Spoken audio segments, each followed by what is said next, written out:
Police आएको थिएन। म आफै हस्पिटलमा गएर आमा छोरीलाई गाडीमा हालेर पक्राउ गरेर ल्याउँदाखेरि तपाईँहरू आउनु भएको थिएन र तपाईँहरूले भनेर हामीले तपाईँहरूले भन्न पनि परेन। हामी गरिरहेछौँ, हामीले एकदमै गम्भीर रूपबाट अनुसन्धान गरिरहेका छौँ। यसमा तपाईँहरूलाई यहाँ लास बुझिसक्यो भन्ने किसिमका कुनै पनि किसिमको दुविधामा नपर्नु होला। अहिले पोस्टमार्टम भएको छैन, पोस्टमार्टम गर्नुपर्छ।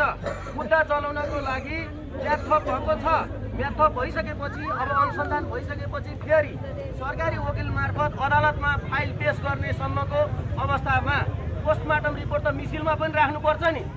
त्यस कारणले गर्दा पोस्टमार्टम रिपोर्ट पोस्टमार्टम गर्नै पर्छ। अब लास बुझ्यो भन्ने कुरामा जाहेरीमै मृतकको सबभन्दा नजिकको आफन्तले दिने भयो, किनकि जहाँ आफ्नै सासू ससुरा नन्द लगायतको संलग्नता भनेर तपाईँहरूबाट आएको जाहेरी र यस सम्बन्धमा हामीले अनुसन्धानकै घेरामा राखेका छौँ भने उनीहरूभन्दा नजिकको त माइती नै भयो नि।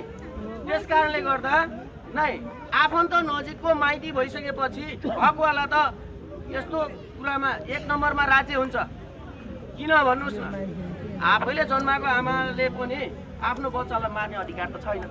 तर त्यति बेला कारवाही गर्नको लागि अरूले भन्न पर्छ अथवा हामीलाई भन्ला त त्यसको लागि के हो भने यस्ता फौजदारी अभियोगहरूमा राज्य नै त्यसमा लागेर अनुसन्धान गर्छ। हामीले गरिरहेका छौँ। तपाईँहरूले भन्नुभन्दा अगाडि नै हामीले